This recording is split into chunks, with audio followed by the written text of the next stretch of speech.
Bienvenidos queridos amigos, en este video tendremos un programa especial sobre apócrifos y en este caso estamos hablando sobre el apócrifo del libro del unicornio.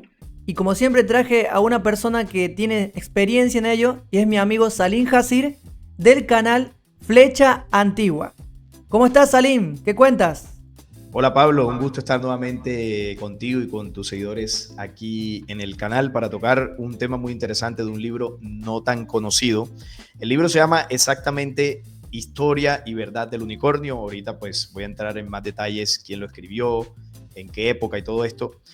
Yo no lo catalogaría exactamente como un apócrifo, aunque sí es cierto que hay personas que pueden llegar a pensar eso, porque este es un texto que no es religioso, porque los apócrifos básicamente son los que rechazó la iglesia al no considerarlos inspirados por Dios. Esos serían los apócrifos, los que se encontraron en Qumran, en Nag Hammadi y algunos otros que hay por ahí. Este podríamos catalogarlo como un libro histórico que tiene una información que para muchos podría ser ficción, que podría ser fantasía, pero que dicha información sí tiene relación con un libro apócrifo. Y eso es algo interesante que también vamos a hablar aquí en este programa. Así que muchas gracias por la invitación. ¿Qué más? Está interesante saber que primero no es un apócrifo, gracias por la corrección, y segundo, que es un libro muy poco conocido. Así que bueno, comencemos digamos con la historia. ¿Cómo es que llega a saberse de este libro? Sí, mira, el libro, como te mencionaba, Historia y Verdad del Unicornio. Este documento precisamente habla sobre ese animal mitológico. Durante siglos, bueno, siempre se ha hablado de seres fantásticos en las distintas mitologías, y uno de los que ha causado más intriga en el imaginario colectivo es el unicornio. Todos hemos escuchado el unicornio como ese ser mitológico, mágico, y se ha intentado plasmar en distintos documentos, en distintas pinturas, en cuadros. Y claro, siempre ha estado la duda de si ese animal ha existido, ¿no? Si existió en alguna vez, como por ejemplo los dinosaurios que estuvieron y se extinguieron, aunque hay teorías, ¿no?, que dudan de la existencia de los dinosaurios, pero para mencionar otro animal que sí que tengamos registros más claros, por ejemplo, el dodó, que es un ave que se extinguió, o el dodo, sabemos que en algún momento existió y se extinguió. Pero el unicornio no hay ningún registro fósil que nos haya mostrado la posible existencia de este animal. Y este documento es muy llamativo porque narra la historia del unicornio, de los símbolos que tiene y sobre todo la relación que tiene con el ser humano. Historia y Verdad del Unicornio es un texto que se publicó por Mitchell Green en 1983 exactamente. Ese fue el año en que se publicó por parte de Mitchell Green. Esto fue, bueno, tuvo varias reediciones, se tradujo a varios idiomas, entre ellos el español, pero lo que llama la atención de esto es que esa publicación de 1983 está basada en unos textos del siglo XV, es decir, de la Edad Media. Es como si hubiesen tomado los manuscritos de la Edad Media, incluso hay imágenes de esos manuscritos de la Edad Media, si las personas lo buscan, o no sé si puedo compartirte pantalla para que veas más o Sí, menos comparte. los gráficos. Vamos a ver aquí, vamos a compartir la ventana que estoy aquí, esto. Tú me dices si ahí lo estás viendo. Ok. Bueno, eso que estoy mostrando es una página web que nos da la información del libro, el origen del libro, y estas páginas que vemos como en amarillo, si lo notas allí, son los textos, son escaneos de esos textos que tienen dibujos incluso de lo que es el unicornio. Aquí vemos la portada del libro y ahí se ve nuevamente los gráficos del unicornio. Vemos por acá otra imagen. Se ve en gráficos esto como si fuese Adán y Eva en el jardín con el unicornio. Y claro, este texto habla también del origen del hombre y es muy llamativo porque uno diría, bueno, ¿qué relación tiene ese unicornio con el origen del hombre? Ahora, de todo eso vamos a hablar. Entonces, el manuscrito original que data del siglo XV, es de donde se basa este texto que publicó Michel Green. Y ese manuscrito del siglo XV se dice que fue de la Hermandad Filosófica Italiana. Ellos eran como los portadores, ¿no? En el libro se habla del origen del unicornio, lugares donde vive, los hábitos del unicornio, y habla también de sus enemigos, como los dragones, el tipo de combate y otros detalles que no encontramos en ningún otro texto del mismo tema. Por eso te decía que es un libro bastante peculiar, poco conocido, y cuya historia está ligada a un libro apócrifo, exactamente el libro secreto de Juan. Ahorita vamos a explicar en detalle esa relación. En la solapa del libro se puede leer que ofrece pruebas de la existencia física de este hermoso ser, que es lo que llama la atención, ¿no? Según este libro, el unicornio existió, pero claro, no como un animal mitológico, sino como un símbolo espiritual o una ley universal que utiliza el término o el símbolo del unicornio para dejar una enseñanza. Mitchell Jonathan Green, que es el autor de la reedición moderna de los años 80, él relata que recibió una carta donde le era solicitado reunirse con una persona para hablar de los unicornios. Así es como él recibe los manuscritos. Un tema que él le era bien conocido. Pronto Green se reunió con Frater Lamblicus, que es el autor de la carta, quien le entregó ese documento lleno de páginas con anotaciones y dibujos sobre el unicornio, es decir, estos textos amarillos que estamos viendo en pantalla. Y le aseguró además que se trataba del Codex Unicornis, el Codex Unicornis. También hay libros apócrifos que tienen en su, digámoslo así, en la forma, ¿no?, en que están organizados, también se le llaman códex, como si fuesen los capítulos, básicamente, para que se entienda. Entonces, este códex se le llamó el Códex del Unicornio y viene también en varios capítulos. De esa manera surge la historia y verdad del unicornio. Él compila estos códex, los traduce, los reedita y ahí es donde publica el libro, que como ya lo decía, supuestamente el Collegium Gnosticum de la hermandad exactamente, vamos a recordar el nombre, la Hermandad Filosófica Italiana. Eran los portadores en esa época. No quiere decir que ellos hayan sido los que lo escribieron. Eran los que estudiaban el libro, los que poseían los códigos o los códex. Y bueno, esto se guardó hasta que en tiempos más modernos, esta persona, el señor Lamblicus, se contacta con Mitchell Green y le entrega los códigos con los dibujos y los textos del unicornio. Hasta ahora queda la duda sobre la veracidad del texto, porque claro, no hay un origen suficientemente claro que nos diga, mira, así se escribió, así se dictó la información, este fue el autor 100% original. Eso todavía está como en misterio, ¿no? Es un libro que vale la pena leer, dado que es una reproducción fiel al original. Lo que hizo Michel Gris, pues, es bastante fiel a los textos originales. Entonces, claro, alguien dirá, pero lo que dice el libro, al estar en duda su origen, podríamos ponerlo en tela de juicio porque no se sabe de dónde salió esta información como tal. Claro, ¿cómo comenzamos a saber, al menos desde mi punto de vista, la veracidad? No tanto de las páginas antiguas, porque alguien podría decir eso pudo haber sido manipulado, eso pudo haber sido tocado, y es así, sabemos cómo funcionan las traducciones. Pero cuando tú ves el contenido de la información y tú tienes el contexto de otros conocimientos, como por ejemplo el libro apócrifo de Juan, el libro apócrifo de Valentino también, y algunas otras informaciones y símbolos que están relacionados con el unicornio, te das cuenta que la información es valiosa y que hay muchos detalles dentro de este texto que contienen una información verdadera, al menos desde mi punto de vista. Entonces, aquí con esto, bueno, hago ya lo que es la introducción de lo que se conoce del origen del libro y ya si quieres, bueno, podemos comenzar a pasar un poco al contenido. No sé si a este punto tienes alguna pregunta.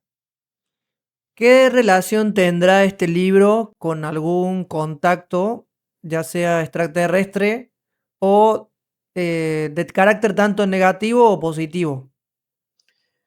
Bueno, el tema de que posiblemente esa información haya sido entregada a través de un contacto, como fue entregado el Apocalipsis, como le fue entregado, por ejemplo, las profecías a Daniel en el Antiguo Testamento, como se le entregó la información a Enoch en el libro apócrifo de Enoch, es posible que haya sido de ese tipo, que se haya contactado, no se sabe exactamente a quién, pero esa información se bajó, se trajo de otro tiempo, de otros mundos, en estos contactos de carácter extraterrestre, y se haya condensado la información y los cuidadores de esos textos que fue, bueno, la Sociedad Filosófica Italiana en la Edad Media, pues hayan sido los portadores de esto hasta casi que tiempos modernos, hasta que se le entregó a, bueno, no sabemos hasta qué tiempo esta sociedad italiana tuvo los textos, lo que sí se sabe es que Lamblicus o Lambicius, bueno, no recuerdo exactamente, y te digo el nombre exacto, para no cometer ese error, el señor se llama exactamente, a ver, que por acá se me escapa. Lamblicus, Frater Lamblicus, para que se me olvida. Bueno, no sabemos cómo llegó a él los códices. Lo cierto es que él los tenía y se los entregó a Mitchell Green para que los publicara. Es probable que la información haya sido recibida por algún tipo de contacto. Lo digo por el calibre de la información y porque está relacionada con otras informaciones que también fueron entregadas de la misma forma. Por ejemplo, el libro secreto de Juan fue un contacto que recibió Juan el Evangelista. Así como él recibió el Apocalipsis, también el libro secreto de Juan lo recibió de esa forma. Así que yo personalmente considero que pudo haber sido bajada la información de esa forma. No hay pruebas certeras, pero todo indica que pudo haber sido así. Sí, lo que pasa es que muchas veces no tenemos evidencia empírica en cierta llegada a nosotros de documentos o digo, tanto apócrifo como tema, porque incluso la ciencia, incluso lamentablemente hoy la ciencia, y lo digo con pesar, lo trata como teoría de conspiración o algo que no es verídico, porque va en contra de los supuestos dogmas de ellos, porque no sé si te das cuenta también, Sarín, que en la ciencia también tienen dogmas, Totalmente, y es lo totalmente. triste. Sí, tú, por ejemplo, si le cuestionas a un científico, por ejemplo, la fuerza de la gravedad, y si lo haces con argumentos y con conocimiento, te va a decir, estás loco, eso ya está comprobado desde Newton, desde Einstein, ¿cómo tú puedes cuestionar esas mentes brillantes? Y resulta que lo que ellos plantean como la ley de la gravedad, como la plantea la ciencia ortodoxa, tiene fallas, tiene muchísimas fallas. Por eso es que, por ejemplo, los terraplanistas los abarcan por ese punto de la gravedad y los ponen contra las cuerdas. ¿Por qué? Porque los terraplanistas en ese punto, cuando cuestionan la ley de la gravedad como la plantea la ciencia, tienen razón. La gravedad no funciona como dice la ciencia, pero eso no quiere decir que no exista. Entonces, claro, ahí es donde tú le tocas el dogma a los científicos y comienzan a defenderlo y bueno, argumentarlo, incluso en muchos casos sin demasiado sustento, es simplemente porque lo dijo Einstein o Newton y yo creo en las fórmulas y en lo que ellos plantearon, pero no lo compruebas, sino que simplemente lo divulgas y se convierte en un dogma, como cuando le cuestionas a un religioso la Biblia, pero como el pastor le dijo que era la palabra de Dios, pues él la va a defender. Entonces, así funciona el dogma. Entonces, si nosotros, por ejemplo, tomamos este libro, para un científico considerar que la información que está ahí pueda ser mínimamente confiable, lo va a descartar. Te va a decir, estás loco. Pero claro, si tú esa información la sumas y la comparas con otros conocimientos y sobre todo si le ves el sentido no literal, sino simbólico y espiritual, entonces ya la información cobra otro sentido y ya puedes sustraer de ahí una enseñanza que sí es verdadera. Sí, es importante lo que estás diciendo y gracias por acotarlo y aclararlo también. También lo que noto, no solamente en muchas ramas hay mucho dogmatismo, cuando se llega al fanatismo, ¿no? Pero lo que te iba a preguntar con respecto a ello es que qué mensajes trascendentales encontramos en este libro.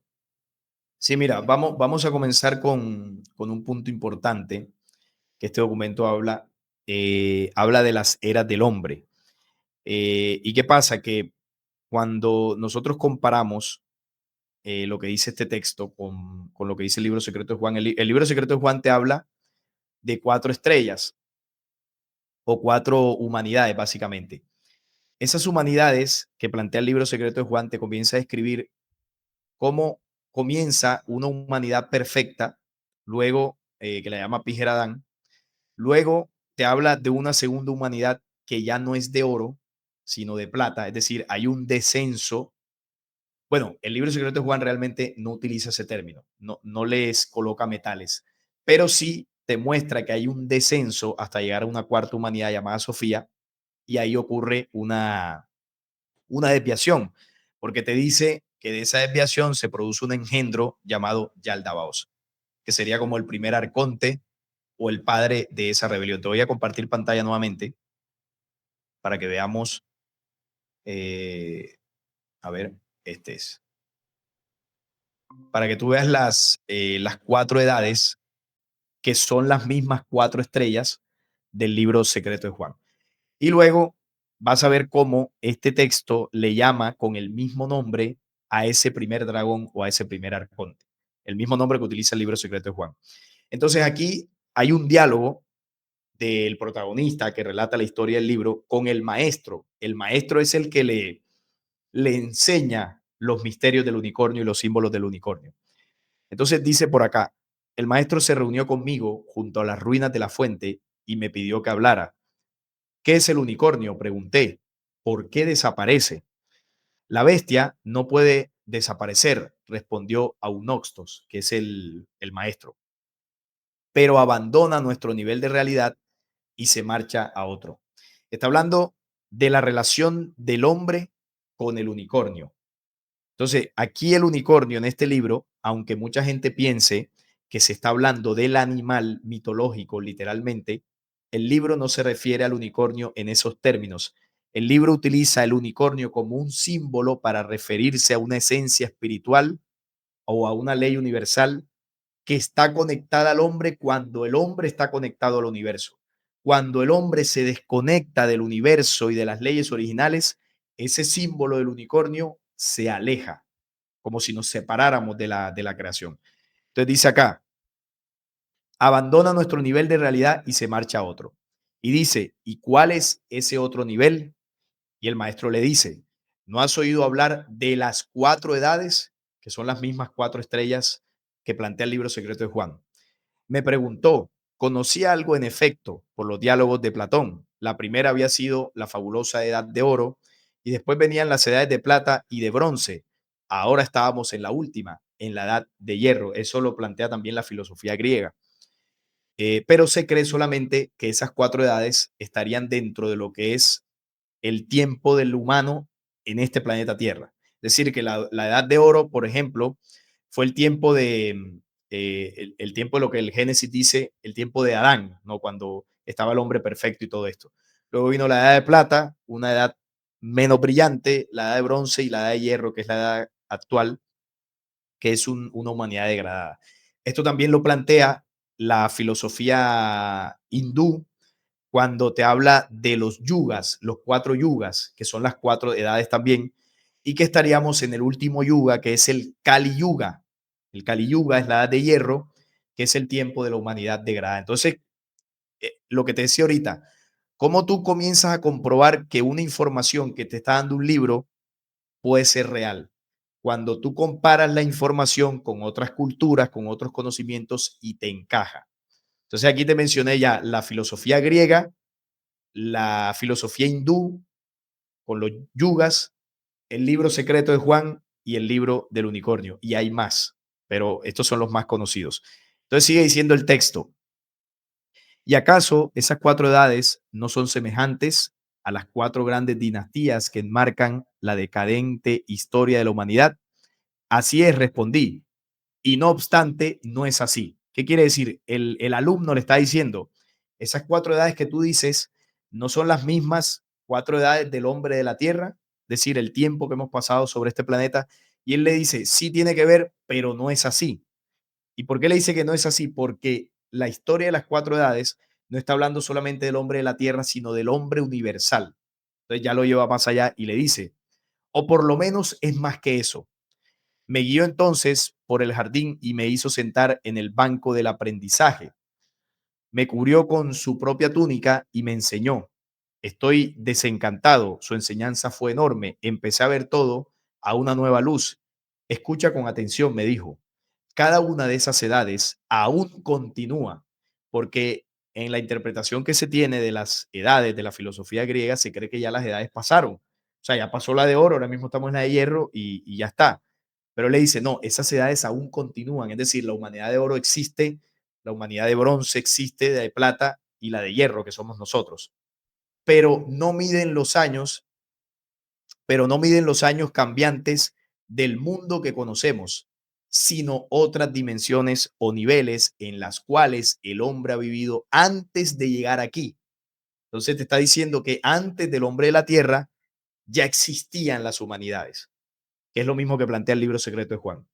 A la primera se le llama edad de oro, que es Armosel, en términos del apócrifo de Juan, porque brilla de luz dorada como pensamiento recién nacido de la mente de Dios. Entonces el libro secreto de Juan te dice que en Armosel está el Pijeradán, el primer hombre perfecto.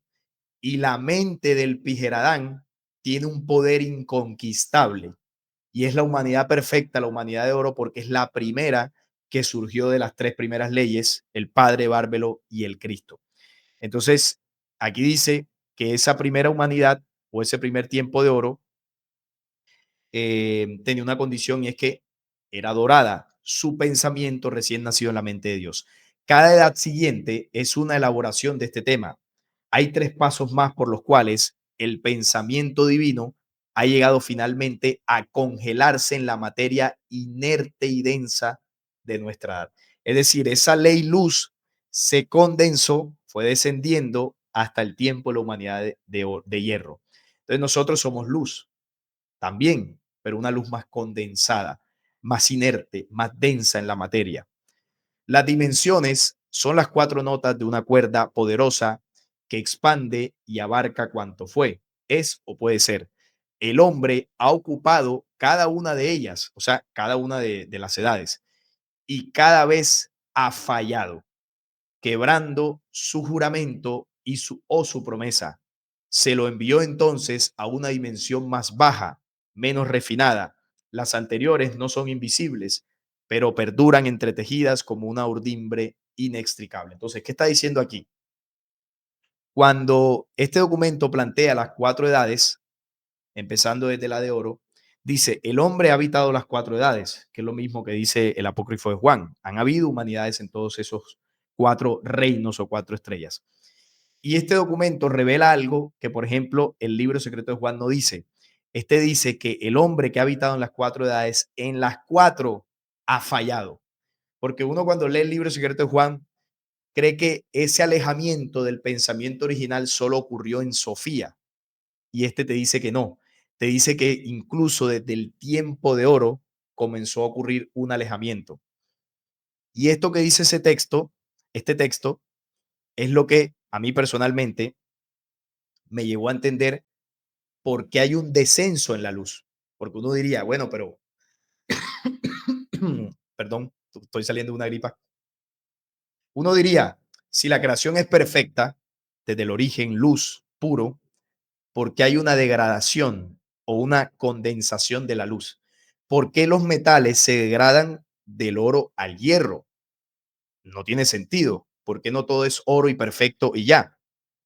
Bueno, resulta que yo aquí lo entendí porque cuando te dice el libro secreto de Juan y este, que el hombre es creado desde la luz pura y en esa primera edad es perfecto, el hombre fue dotado de una condición y es el albedrío. Entonces, esa primera humanidad de oro que estaba conectada al pensamiento perfecto tuvo una descendencia, es decir, se expandió. Pero ese proceso de expansión, esto fue miles y miles y miles de millones de años, no estamos hablando de un día para otro en un punto de ese tiempo de perfección, de esa expansión de esa humanidad de oro, en un punto la expansión no se rigió de forma perfecta a los principios originales y eso lo hicieron así por el albedrío. Es decir, en algún punto ellos tuvieron descendencia, pero esa descendencia no fue perfecta. lo hicieron con algún otro tipo de pensamiento, es decir, a su forma. No necesariamente esto indica que la humanidad de oro haya sido mala o que hayan abortado el caos. No, eso no quiere decir eso. Porque que tú tengas una creación que no sea tan perfecta la primera, eso no es igual a mal o a la creación de la maldad, porque la creación del mal se dio a lo último, en la última humanidad. Simplemente tu creación no es 100% perfecta y ahí es donde surge el tiempo de plata. Es decir, desciende la luz a la dimensión de plata en el símbolo. Entonces, claro, cuando ya se crea esa descendencia, que ya no es 100% pura como la primera, ¿cómo van a ser los hijos de la descendencia que no es tan pura? Pues van a ser menos puros. Y ahí es donde la descendencia de la humanidad de plata ya no es plata, sino bronce. Y hay otro descenso. Todo esto en la expansión de las humanidades y en su albedrío. Entonces, llega el tiempo de bronce, las humanidades de ese tiempo, y ahí, ¿cómo va a ser su descendencia? Pues la descendencia va a ser menos perfecta. Y ahí es donde llega el tiempo de hierro, que es cuando el libro secreto de Juan dice que para el tiempo de hierro estaban destinadas las almas que ignoraban su plenitud divina. Es decir, el diseño de la creación sabía en algún punto, por ese descenso de la condición de las humanidades, que en algún punto iba a ocurrir una desviación total. Y el cuarto reino, el tiempo de hierro, como dice el libro de Juan, fue establecido, es decir, fue preparado para condensar en ese tiempo, que es el tiempo que estamos actualmente, las humanidades desviadas. Y ahí donde surge el tiempo de el Elet en el tercer reino de Sofía, cuando ocurre una desviación y una desconexión total de los principios originales, y ahí donde sí se crea el mal. Entonces, como vemos, el mal es creado por las mismas humanidades. No hace parte del diseño original de la creación. Es decir, el diseño original de la creación llega hasta donde se crea la humanidad de oro. Ese es el diseño. Pero a esas humanidades se les da albedrío porque no son robots, son criaturas individuales. ¿Y por qué se les da albedrío? Para que tengan conciencia propia del propósito de existencia que tienen y sepan tomar decisiones con sabiduría si así lo quieren. Se les dio todo para que tomaran las mejores decisiones, pero no tomaron las mejores decisiones. Entonces, claro, el propósito de la creación es expandirse. El propósito de los árboles es dar fruto y semillas para que existan más árboles. El propósito de los seres humanos es expandirnos como humanidad, tener hijos, básicamente. Es nuestro propósito más puro. Y así la creación se expande.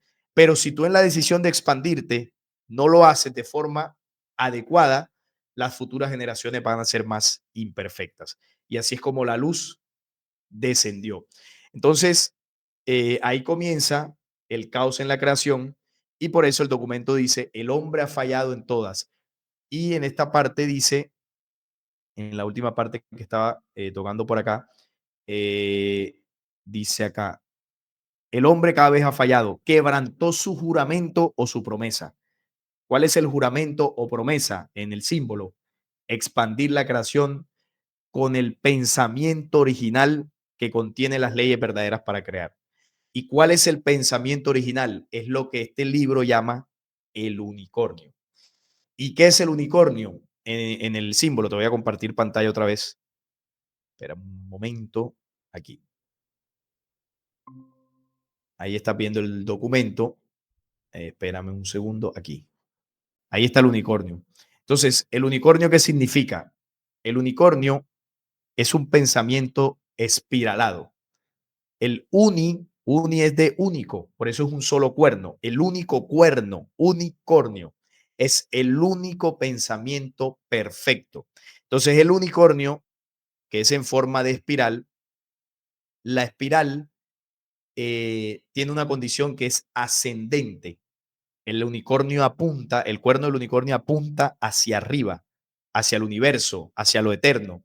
Y es el pensamiento que está conectado con la ley original. Entonces, el unicornio es el pensamiento puro, el pensamiento perfecto que contiene las leyes originales. Cuando el ser humano o el hombre universal convierte su pensamiento en un pensamiento imperfecto, entonces se está separando del unicornio. Y ahí es donde viene el error, la equivocación. ¿Qué es lo que pasó en el caos? Sofía invirtió las leyes de la creación, invirtió las polaridades.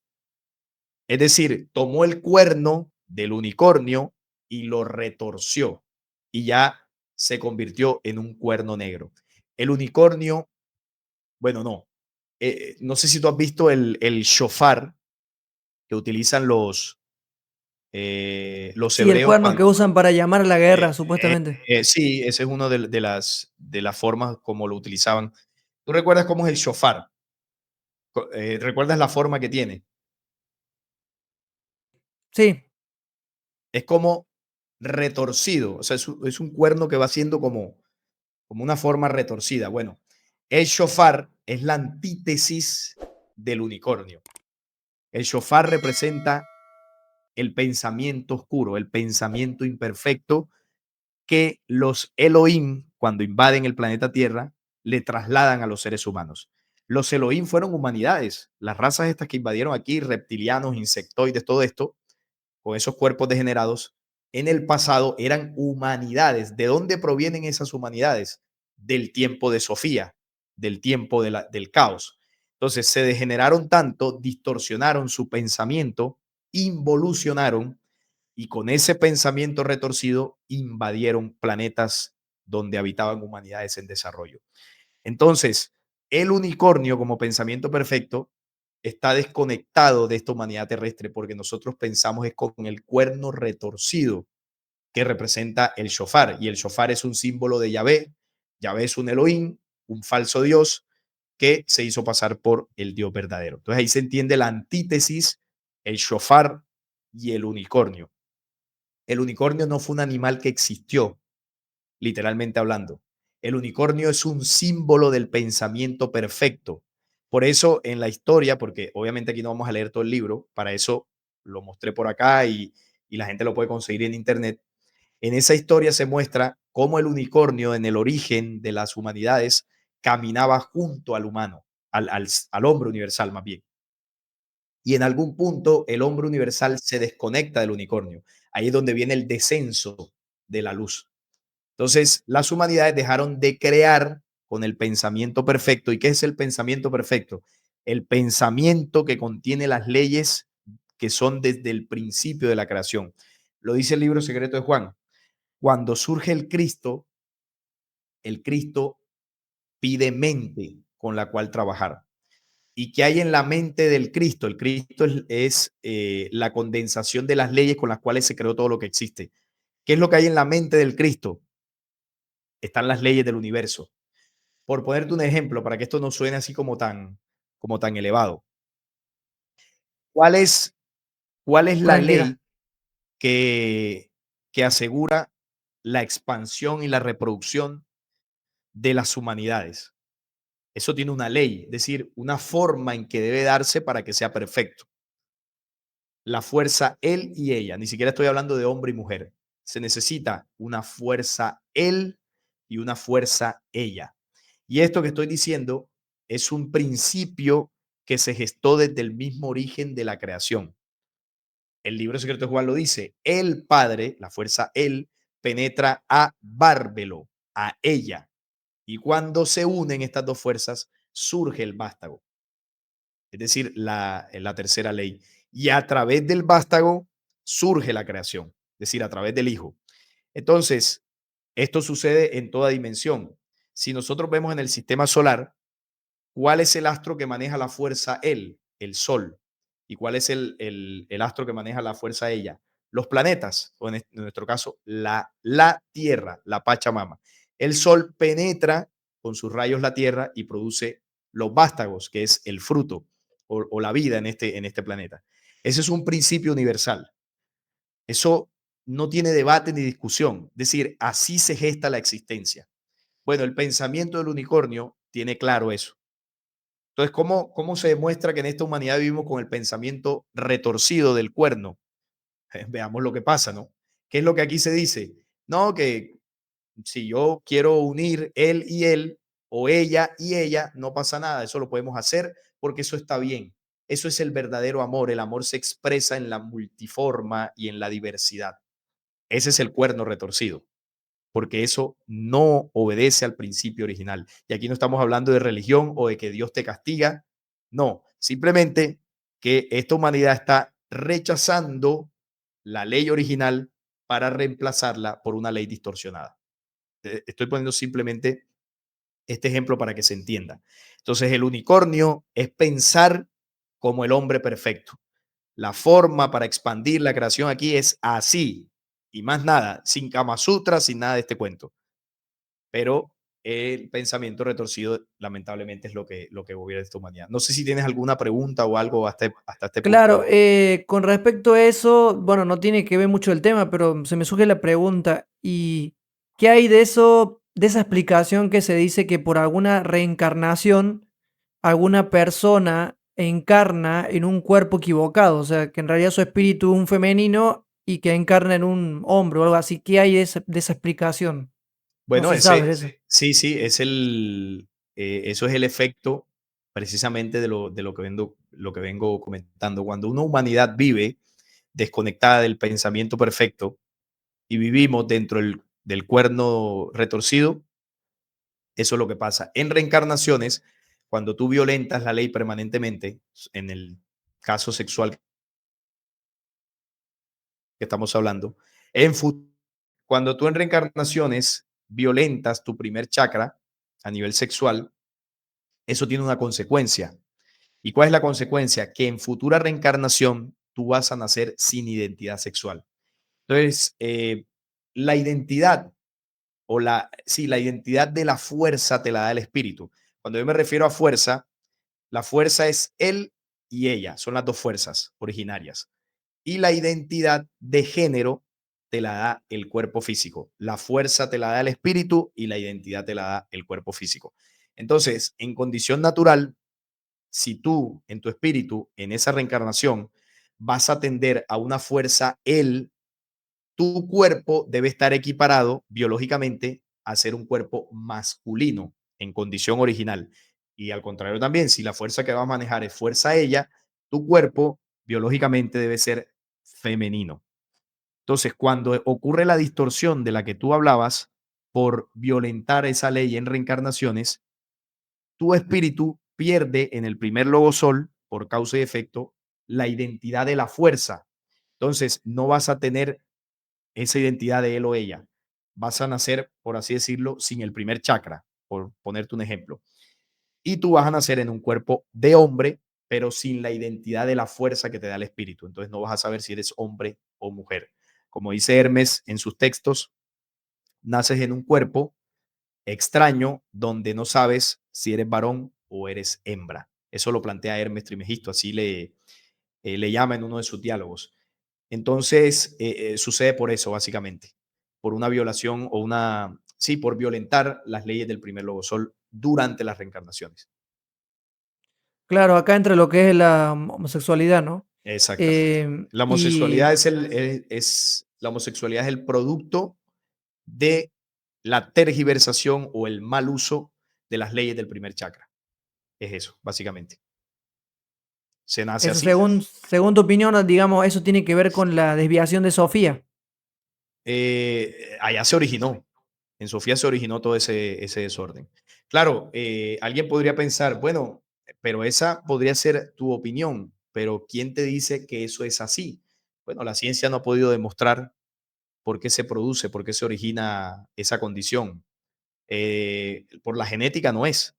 Desde hace años que se descartó que fuese una enfermedad mental. Antes era catalogado como eso.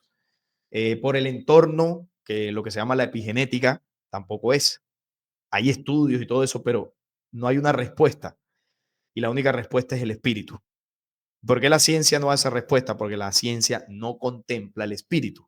Entonces, cuando se desconocen las leyes del espíritu, hay cosas que para nosotros pueden seguir siendo un misterio, pero cuando se entienden las leyes del espíritu, se comprende fácil.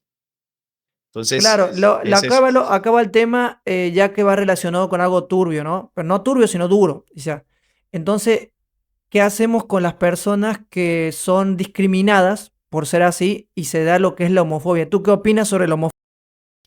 Lo que pasa es que el resultado de no comprender qué es lo que le sucede a esas personas y también es el resultado de la campaña negativa que se hizo durante décadas, incluso desde la antigüedad, por parte de la iglesia, para demonizar a las personas que están en esa condición.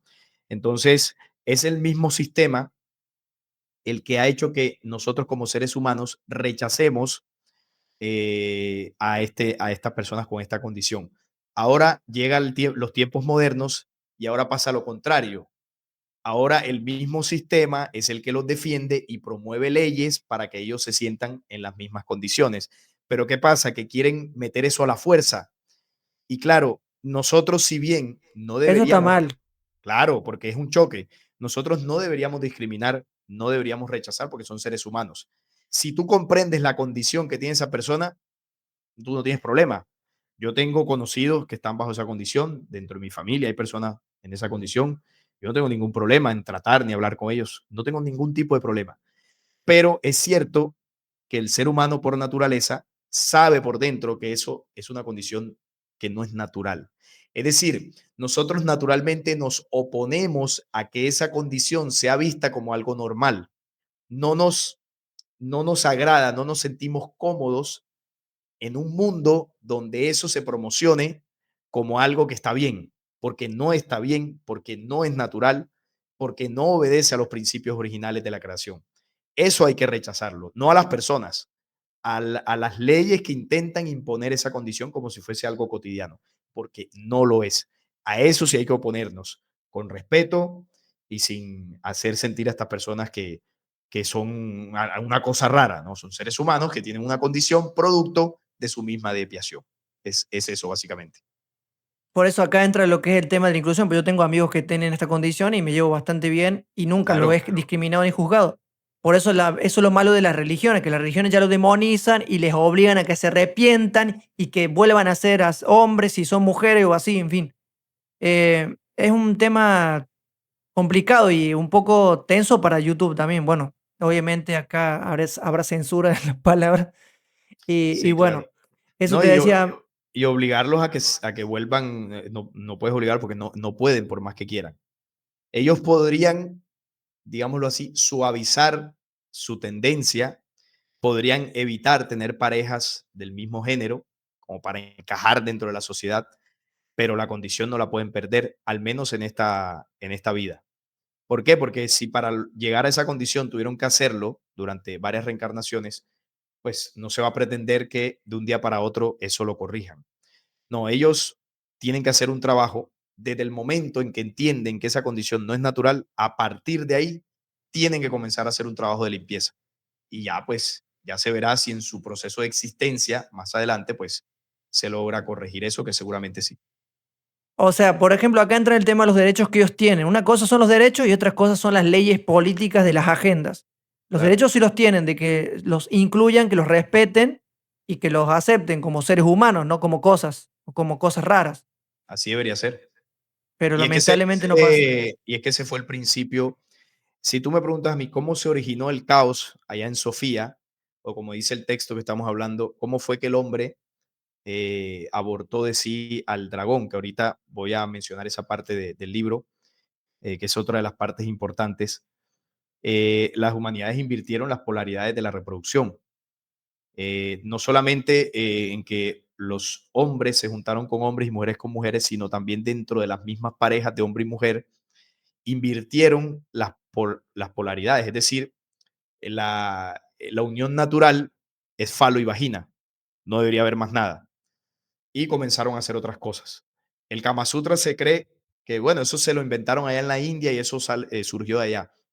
El Kama Sutra fue una información dictada por los Elohim que contactaron allá, pero eso viene de esos mundos donde ocurrió la rebelión. El Kama Sutra es el manual de cómo el hombre en la mala praxis reproductiva puede abortar energías contrarias con su pareja, ya sea del sexo opuesto o del mismo género. Es el manual de cómo se aborta el dragón, básicamente.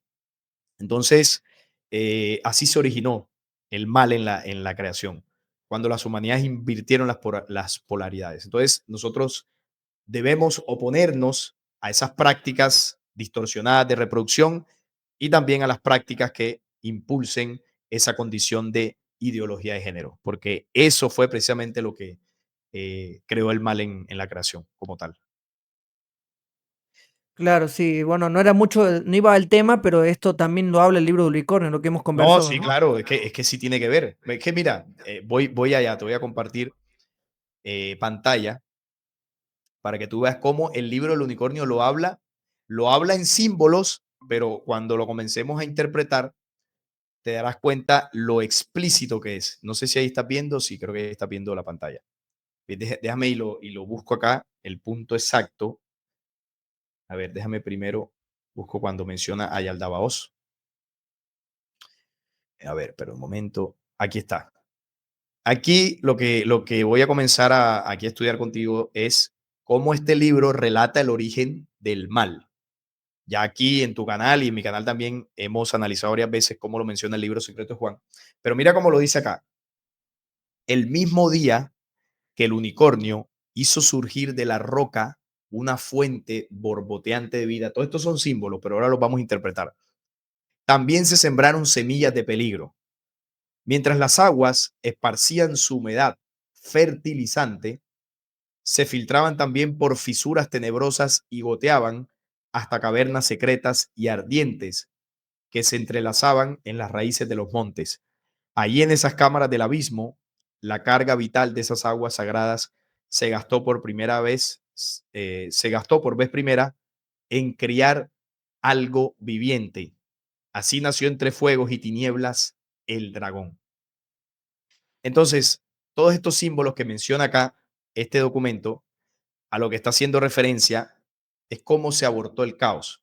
¿Cuál fue la forma que esas humanidades emplearon para que esto sucediera? Entonces vamos con lo primero.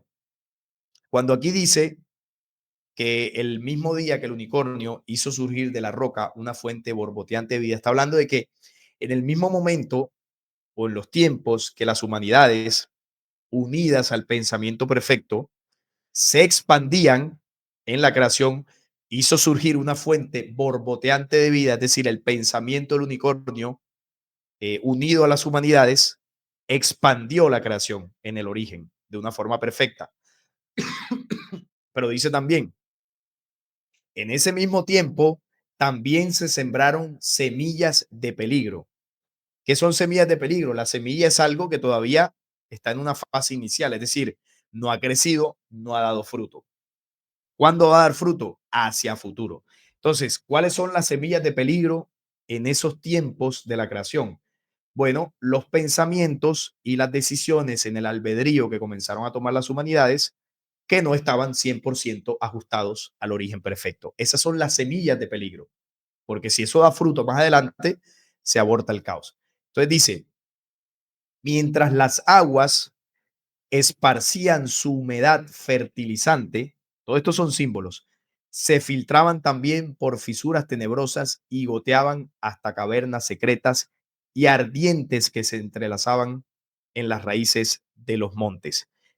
Allí en esas cámaras del abismo, la carga vital de esas aguas sagradas se gastó por vez primera en criar algo viviente. Entonces, si estamos hablando, vamos a llevar esto a la reproducción. Si hablamos del unicornio que hizo fluir una fuente borboteante de vida, estamos hablando de una reproducción perfecta, unida al pensamiento perfecto.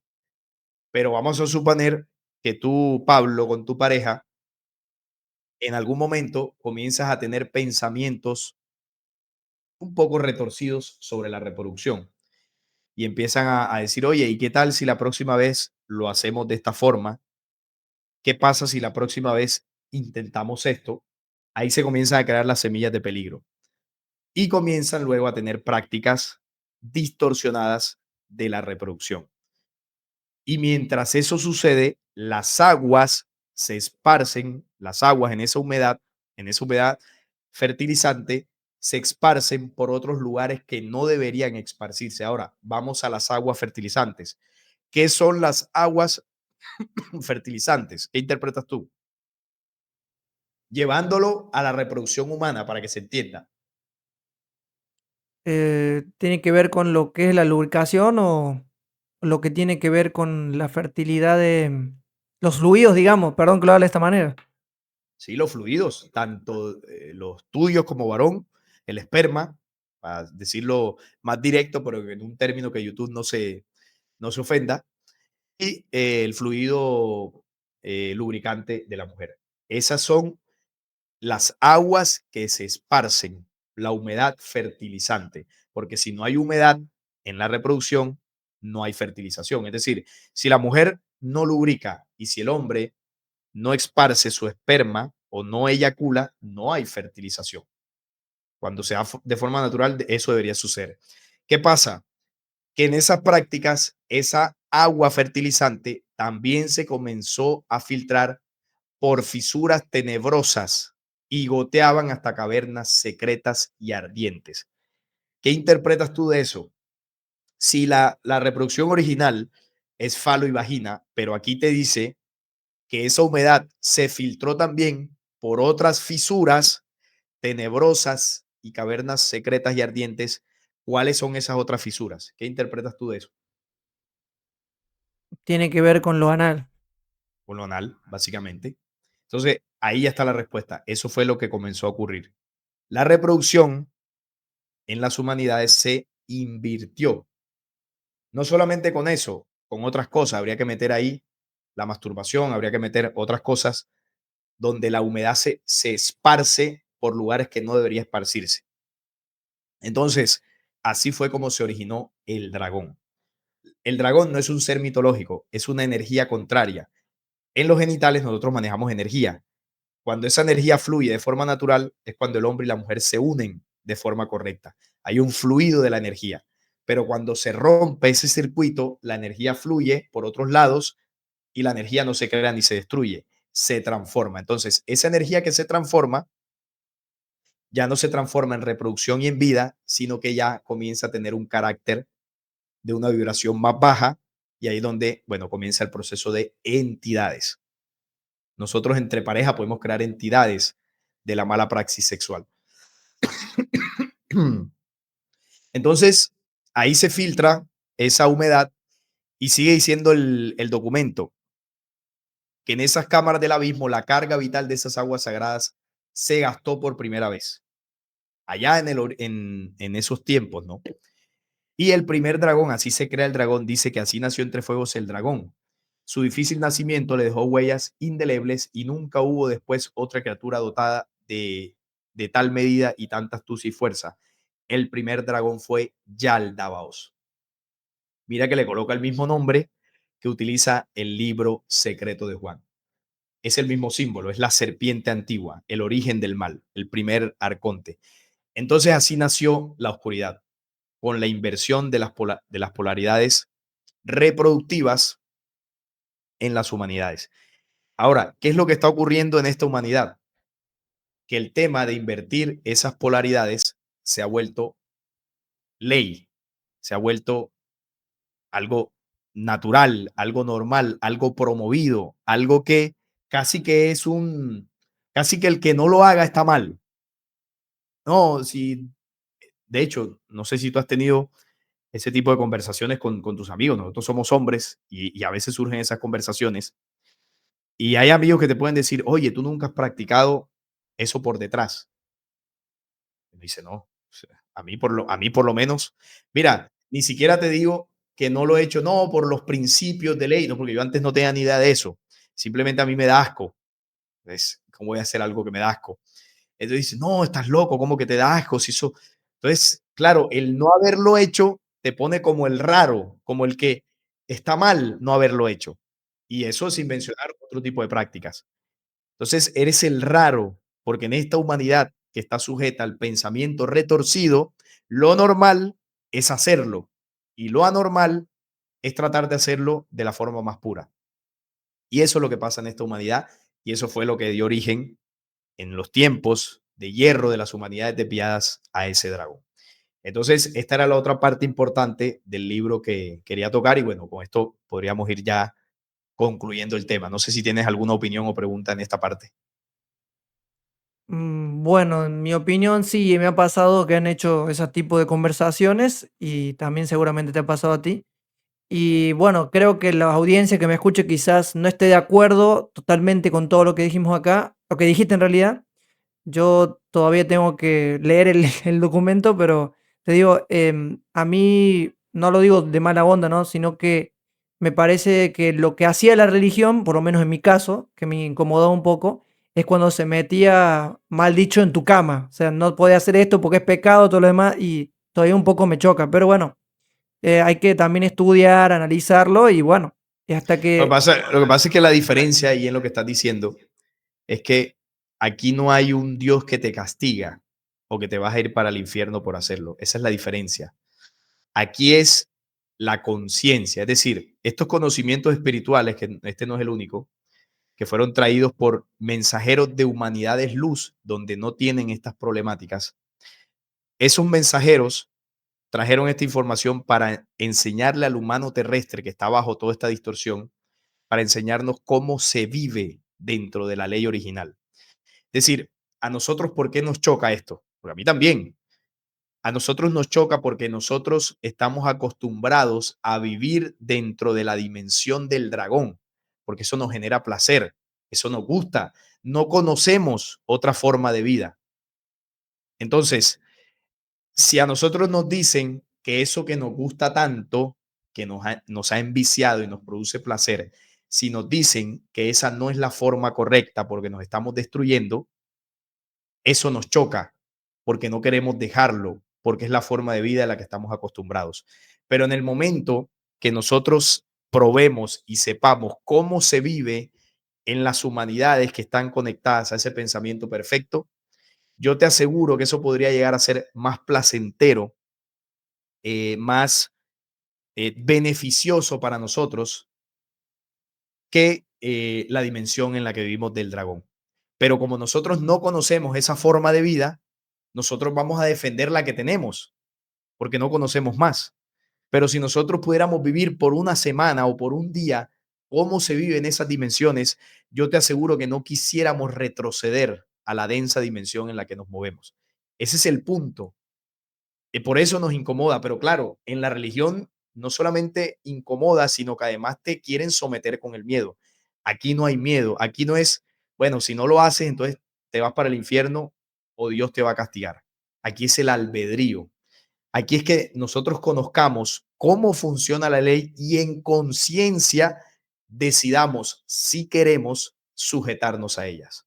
Si no queremos, evidentemente hay un efecto. Así como si lo aplico hay un efecto, si no lo aplico también hay un efecto. Todo en la creación causa y efecto. Entonces hay efectos que pueden ser más negativos y hay efectos que pueden ser más positivos. Pero ese es el punto, es la decisión. Pero tenemos que conocer la ley. Entonces, conociéndola, ya yo me puedo ubicar en el bando que corresponde. Ese es el punto. Por más que pueda ser incómodo incluso hablar de estos temas, hay que aceptar una realidad. Nosotros como humanidad no lo hacemos correctamente y está demostrado. ¿Por qué? Vivimos en medio de enfermedades de transmisión de estas prácticas, vivimos con dolores en esas partes, vivimos con malformaciones genéticas en los hijos. Es decir, tú te das cuenta que estamos destrozados en esa parte. Por lo tanto, algo estamos haciendo mal. Y a nosotros nos enseñaron cómo debería hacerse para que eso no siga sucediendo. Pero como estamos tan apegados en el vicio de los placeres de baja vibración, no queremos soltarlo. Entonces, nos choca porque dimos, no, pero yo puedo hacer lo que me da la gana en la intimidad. Sí, pero tienes que escuchar y tienes que entender la ley original y compararla para ver si lo que estás haciendo está correcto. Y si aún comprendiendo que está incorrecto, quieres seguir haciéndolo, estás en tu completo albedrío. Porque nadie te va a castigar, nadie te va a juzgar y tampoco te vas a ir para el infierno.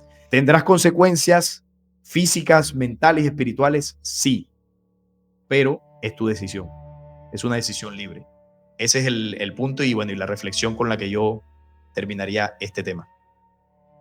Claro, bueno, sí, hay que reflexionar, amigos, y bueno, no lo digo más o menos por mí, sino te puede decir que te vienes a meter en mi cama. O sea, también el estado de conciencia, todo demás, hay que elevar el espíritu, pero ya no te metes en mi cama. Yo con mi mujer lo que quiero, te pueden decir. Claro. Seguramente lo han dicho en algún Oye, comentario y cuando es hablaste. así. Sí, claro, y es así. Cada uno hace lo que quiere.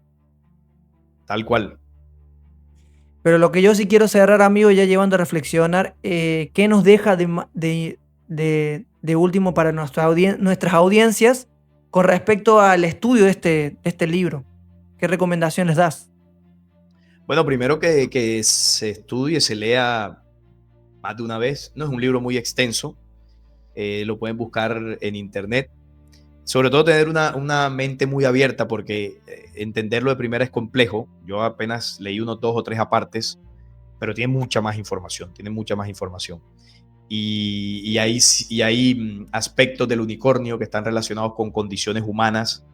Hay varias cosas, o sea, esto da para hacer 2 o 3 programas, pero aquí quise referirme precisamente a ese origen del caos. Así que leerlo, estudiarlo, también leer otros conocimientos. Aquí recomendamos también la filosofía griega, la hindú, el libro secreto de Juan, el apócrifo de Valentino, y todo esto te va a dar un compendio de información que te va a ayudar a comprender más lo que dice este documento. Y bueno, no aceptar como si fuera una creencia absoluta, pero tampoco rechazar, darnos la oportunidad de escuchar y bueno, tomar de ahí lo que mejor nos parezca. Eso es lo que yo podría recomendar. Bueno, muchísimas gracias, Salim, por tu tiempo, por traer este tema importante, chocante en algunos sentidos, pero para la audiencia que primera vez escucha este video, ¿no?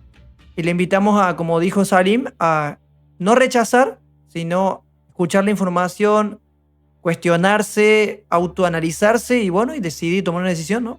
Es lo importante. Y bueno, ya nos veremos prontamente para un nuevo programa en el cual vamos a analizar una película que me habías mencionado y que bueno, estaría bueno también analizarla también. Claro que sí. Por acá estaremos. Gracias por la invitación. Para ti que estás viendo este video, que te has quedado hasta el final, te invito a dejarnos un like, a suscribirte para no perderte ninguno de mis videos y activar la campanita para que así YouTube te avise para cualquiera de estos programas, estudios o videos. Yo me despido, pero sin antes dejarte aquí arriba 2 videos relacionados a otros apócrifos que hemos hablado sobre el tema de apócrifos. Uno acerca del libro de Enoc y otro es acerca de el Tod del Atlante y las tablas de Esmeralda. Dale click y nos vemos en esos 2 videos.